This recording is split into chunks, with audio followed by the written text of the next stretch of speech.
మరి గాలిమర వాళ్ళని లీజుకి ఇచ్చామంటున్నారు. గతంలో డీ పట్టాలు ఇచ్చారని చెప్తున్నారు. కానీ డీ పట్టాలు ఇచ్చినారు కానీ ఒకవేళ దాని డీ పట్టాలు ఉంటే ఏదైనా నీళ్లు లేనప్పుడు పంట వేసుకోవాలి తప్ప అది కాకుండా అసలు దీంట్లో కూడా ఈ డీ పట్టాలు ఇచ్చిన దాంట్లో ఫ్లాట్లు అమ్ముకొని రిజిస్టర్డ్ కూడా చేసుకొని ఆన్లైన్ చేసుకుంటున్నారు.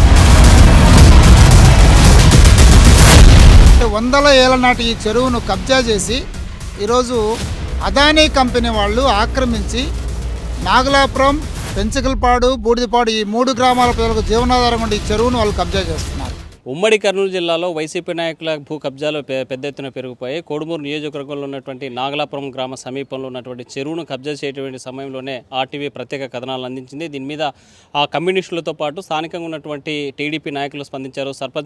సర్పంచ్ అదేవిధంగా కమ్యూనిస్టులు కలిసి చేసినటువంటి పోరాటంతో అక్కడ ఉన్నటువంటి చెరువు కబ్జాను అడ్డుకోవడం జరిగింది. దీని మీద ప్రత్యేక కథనాలు ఇచ్చినటువంటి నేపథ్యంలోనే ఈ స్పందన వచ్చింది. మనతో మాట్లాడడానికి నాగలాపురం సర్పంచ్ అదేవిధంగా ఉద్యమం చేసినటువంటి నాయకులు కేవి నారాయణ ఉన్నారు. సార్ చెప్పండి, ఈరోజు చెరువు కబ్జా కాకుండా అడ్డుకోవడంలో పాత్ర ఎలాంటి? చెరువును కాపాడడంలో మొట్టమొదటి పాత్ర పోషించినటువంటి కమ్యూనిస్టు పార్టీ ఆధ్వర్యంలోనే 2 రోజులు సమావేశాలు జరిపిన తర్వాత అక్కడ రిలే దీక్షలు ఏర్పాటు చేయడం జరిగింది. మేము నాలాపురం పంచాయతీలో సంబంధించినటువంటి చెరువు అది దాదాపు పురాతన కాలంలో ఉన్నటువంటి చెరువును ఈ యొక్క గ్రీన్కో సంస్థ గాలిమరల సంస్థలకు దానికి లీజుకి ఇచ్చి అక్కడ ఉన్నటువంటి కట్టను అంటే శ్రీకృష్ణదేవరాయంలో ఉన్నటువంటి కట్టను కూడా చెడిపివేసి అక్కడ ఒక ప్లాట్ఫామ్గా ఏర్పాటు చేసుకొని అక్కడే భవిష్యత్తులో కూడా ఆ యొక్క కాంట్రాక్ట్ అయిపోయిన తర్వాత అక్కడ ఇల్లు కట్టుకోవడానికో లేకపోతే ఇంకో వేరే విధంగా చేసుకోవడానికి వైసీపీ నాయకులు చేసినటువంటి కుట్ర తప్ప ఇంకోటి వేరేది కానేది కాదు. ముఖ్యంగా మాకు ఈ యొక్క చెరువుల విషయంలోన అదేవిధంగా తెలుగుదేశం పార్టీ నాయకులు అయినటువంటి విష్ణువర్ధన్ రెడ్డి గారు, అదేవిధంగా జిల్లా అధ్యక్షుడు ఎమ్మెల్సీ బీటీ నాయుడు గారు, అదేవిధంగా కాంగ్రెస్ వాళ్ళు, అదేవిధంగా కొన్ని ప్రజా సంఘాలు కూడా వచ్చి మేము రిలే దీక్ష కూర్చున్నప్పుడు మాకు భారీ ఎత్తున మద్దతు తెలిపి ఈ యొక్క చెరువును కాపాడడంలో పాత్ర పోషించినటువంటి వారందరికీ కూడా ధన్యవాదాలు తెలియజేసుకుంటున్నాను.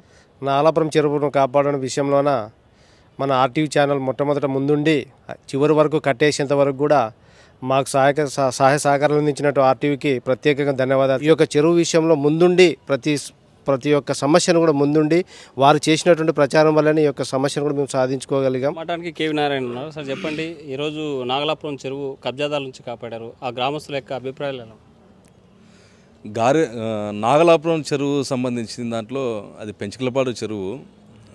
దాని చెరువు సామర్థ్యం ఎంతున్నా దాని కింద 60 ఎకరాల మాగాని, గతంలో 60 ఎకరాల పంటలు పండించేటవాళ్ళు ఆ నీళ్లు ఉపయోగించుకొని అక్కడ ఉండేటువంటి రైతాంగం. ఆ చెరువు దిగితే మొత్తం ఊరే నాశనం అయిపోతుంది. అంటే కింది భాగంలో ఉండేటువంటి ఊరు మొత్తం కూడా కొట్టుకొని వర్షం వస్తే. ఈ సంవత్సరం ఏమంటే సకాలంలో వర్షాలు లేకపోవడం, వర్షాభావం సరిగా లేకపోవడంతోనే ఆ చెరువుకు నీళ్లు రాలే. నీళ్లు గ్రామానికి తాగునీళ్ళ కోసం కూడా గత సంవత్సరము ఎల్ఎల్సి నుంచి లింకు ఛానల్ ద్వారా తీసుకువచ్చి దాంట్లో నీళ్లు వదిలి ఆ నీళ్లను గ్రామాలకు, నాగలాపురం, పెంచకలపాడు గ్రామాలకు తాగనికి కూడా ఇచ్చినటువంటి పరిస్థితి ఉంది. అట్లాంటి చెరువు కట్టను కంప్లీట్గా లెవెల్ చేసి ఈ గ్రీన్కో కంపెనీ ఏదైతే ఉందో గ్రీన్కో కంపెనీ యొక్క గాలిమరల ఫ్యాన్ల యొక్క ఒక షెడ్ కోసం, అంటే వాళ్ళు పెట్టుకునేటువంటి మెటీరియల్ పెట్టుకోవడం కోసం అక్కడ ఒకటి ఏర్పాటు చేసేటువంటి ప్రయత్నం వాళ్ళు చేశారు. వాళ్ళు చేసే సందర్భంగా, వాళ్ళు చేస్తున్న సందర్భంగా మా పార్టీ జిల్లా కార్యదర్శి గౌస్ దేశాయ్ గారు ఆ రూట్లో పోతూ చెరువు మొత్తం లెవెల్ అయిందని చెప్పేసి చూసినాడు. వచ్చిన తర్వాత కర్నూలులో మేము చర్చించిన ఏమి ఇలా ఉంది అని చెప్పేసి గూడూరు మా పార్టీ కమిటీతో మాట్లాడాం. లోకల్గా అక్కడికి వెళ్ళాం. గ్రామంలో జనరల్ వేసాం జనాలందరినీ.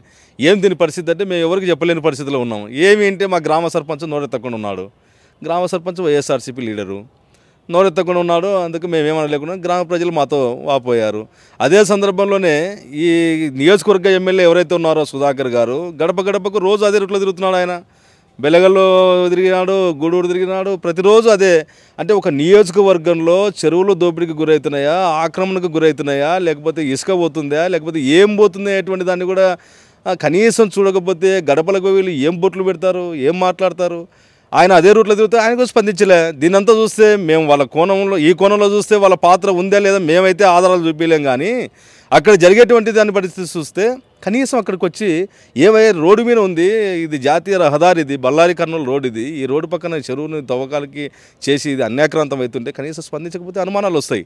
సరే, ఎవరికి అనుమానం ఉందా లేకున్నా మేమైతే ప్రజా ఉద్యమాలు చేసేటువంటి వాళ్ళగా ఉన్నాం కాబట్టి మేము అక్కడ తక్షణం వెళ్ళాం. ఒక జనరల్ బాడీ వేసాం గ్రామ ప్రజలతో. మేము నిలబడతామని చెప్పేసి అన్నారు. పక్కన నాగలాపురం సర్పంచ్ కూడా మాతో కలిసి వస్తామని చెప్పేసి అన్నారు. అక్కడ సర్పంచ్, ఉప సర్పంచ్, అక్కడ ఉండే వార్డు మెంబర్లు, మా కార్యకర్తలు ఉన్నారు అక్కడ 2 గ్రామాల్లో. మా కార్యకర్తలు ఆ గ్రామ ప్రజానికం మొత్తం కూడా అందరం కూడా టెంట్ వేసి కూర్చున్నాం. టెంట్ వేసి కూర్చున్న సందర్భంగా దీనికి మద్దతుగా అన్ని రాజకీయ పార్టీలు, ప్రజా సంఘాలు వచ్చారు. అదే మాకొక్కరికి, మా కమ్యూనిస్ట్ పార్టీ, సిపిఎం పార్టీకి క్రెడిట్ అని కాదు. గ్రామాన్ని కాపాడాలా, గ్రామంలోని చెరువును రక్షించాలా, దీనికోసం కలిసి వచ్చే శక్తులందరూ రాండి అని చెప్పేసి అన్నాం. వాళ్ళు వచ్చారు. అందరం కూడా 2 రోజుల పాటు యాజిటేషన్ చేసినాం. గౌరవ ఆర్డీఓ గారు స్పందించారు. తహసీల్దార్ అక్కడికి వచ్చాడు. మా సమక్షంలోనే మళ్ళీ చెరువు కట్టను నిర్మాణం చేసి దాన్ని లెవెల్ చేస్తామని చెప్పేసి అన్నారు. ఈ సందర్భంగా మేము పరిశీలనకు పోయే సందర్భంగా మమ్మల్ని అడిగింది ఏమంటే, ఆర్టీవీ వాళ్ళు దీనిపైన మీరు ఏదైనా చేస్తున్నారని చెప్పేసి అడిగారు. మొట్టమొదటిగా మేము సిపిఎం పార్టీగా మా జిల్లా కార్యదర్శి, నేను, మా మండల నాయకత్వం కలిసి వెళ్ళే సందర్భంగా మాతో పాటు వచ్చినటువంటి ఛానల్ ఆర్టీవీ వాళ్ళు ముందు ఎక్స్పోజ్ చేసిన తర్వాత మిగతా పత్రికలు, మిగతా టీవీల వాళ్ళు అందరూ వచ్చారు. మా యాజిటేషన్ కూడా మిగతా వాళ్ళు కూడా వచ్చారు. కాబట్టి మొదట మమ్మల్ని ఎక్స్పోజ్ చేయడానికి సపోర్ట్ కూడా చేశారు. దాన్ని తీసుకొచ్చే ప్రయత్నం చేశారు. ఈ ఉద్యమం కొనసాగింపు నుంచి చివరి దాకా దీన్ని సక్సెస్ చేసే దాంట్లో మాతో పాటు ప్రజా సంఘాలు, అక్కడ ఉండేటువంటి లోకల్గా ఉండేటువంటి సర్పంచులు అందరూ సహకారం అందించారు. దీన్ని మీడియాకు, ప్రజలకు మొత్తం తీసుకెళ్లే దాంట్లో కృషి చేసిన దాంట్లో ఆర్టీవీ ప్రత్యేకంగా కృషి చేసింది. ఆర్టీవీకి ప్రత్యేకంగా మేము అభినందనలు, ధన్యవాదాలు తెలియజేస్తా ఉన్నాం.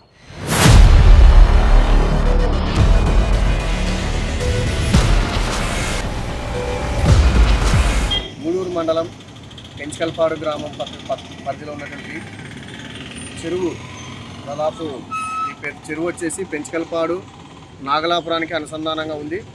దాదాపు 40 ఎకరాలు విస్తీర్ణంలో ఈ చెరువు ఉంది. ఈ చెరువుని ఆగస్టు నెలలో కొంతమంది అధికార పార్టీ నాయకులు కలిసి కబ్జా చేయడానికి ప్రయత్నాలు చేశారు. ఆ ప్రయత్నంలోనే చెరువుకున్నటువంటి కట్టను మొత్తం తొలగించి గ్రీన్కో అనే ప్రైవేట్ కంపెనీకి మరి లీజ్కి ఇవ్వడానికి లేదా అమ్మడానికి ప్రయత్నాలు చేశారు. ఆ ప్రయత్నం జరుగుతున్న సందర్భంలోనే మన ఆర్టీవీ ఛానల్ ఈ కబ్జాకు గురవుతున్న స్థలం పైన కథనాలు ప్రసారం చేసింది. ఆ ప్రసారాలను తీసుకునే సిపిఎం పార్టీ ఆధ్వర్యంలో అలాగే నాగలాపురము, పెంచకల్పాడు గ్రామ ప్రజలను కలిపి ఇక్కడ సమావేశం ఏర్పాటు చేశాము. సమావేశం అనంతరము 2 రోజుల పాటు దీక్షలు కూడా కూర్చోవడం జరిగింది. ఇక్కడ దీనికి సిపిఎం పార్టీ ఆధ్వర్యంలో 2 రోజుల పాటు చేసినటువంటి దీక్షలకు నాగలాపురం సర్పంచ్, టీడీపీ నాయకులు కూడా చాలా సహకరించారు. అలాగే పెంచకల్పాడులో ఉన్న ప్రజలు కూడా కొంతమంది సహకరించి ఆ 2 రోజుల దీక్షల్లో కూడా ప్రచారము ఆర్టీవీ ఛానల్లో పెద్ద ఎత్తున ప్రచారము బాగానే చేశారు. కాబట్టి ఆ ప్రచారం ఎక్కువ చేసినందువల్లే 2 రోజుల్లోనే ఈ చెరువు కట్టకు సంబంధించిన సమస్య అధికారులు దిగొచ్చి వెంటనే పరిష్కారం చేయడం జరిగింది. మరి ఈ సమస్యను వెంటనే త్వరగానే పరిష్కారం చేసిన దాంట్లో 2 గ్రామ ప్రజలతో పాటు ఇక్కడ ఆర్టీవీ ఛానల్ కూడా చాలా కీలకంగా పనిచేసింది. కాబట్టి ఆర్టీవీ ఛానల్ కూడా ధన్యవాదాలు తెలియజేసుకుంటున్నాం. అలాగే నాగలాపురము సర్పంచ్ గారు కూడా ఇక్కడే ఉన్నారు. వారు కూడా ఆ రోజు చాలా పట్టుదలతో ఈ చెరువుని కబ్జాకు గురి కాకుండా కాపాడాలని ఆయన కూడా చాలా మాకు సహకరించారు. కాబట్టి వారికి కూడా, అలాగే ఆర్టీవీ ఛానల్ వారికి సిపిఎం పార్టీ మండల కమిటీ తరఫున ప్రత్యేక ధన్యవాదాలు తెలియజేసుకుంటున్నాం. ప్రధానంగా ఆర్టీవీ కథనాలు ఎప్పటికప్పుడు ప్రజలకు చూపిస్తుంది, ప్రజా సమస్యల మీద పోరాడుతుంది. ఎవరు అడ్డొచ్చినా ప్రజలకి న్యాయం జరగాలి అంతమంగా అనేటువంటి దీంతో ఆర్టీవీ ఉద్యమం కొనసాగిస్తూనే ఉంటుంది. వీడియో జర్నలిస్ట్ చంద్రశేఖర్తో హుస్సేన్, ఆర్టీవీ, కర్నూలు.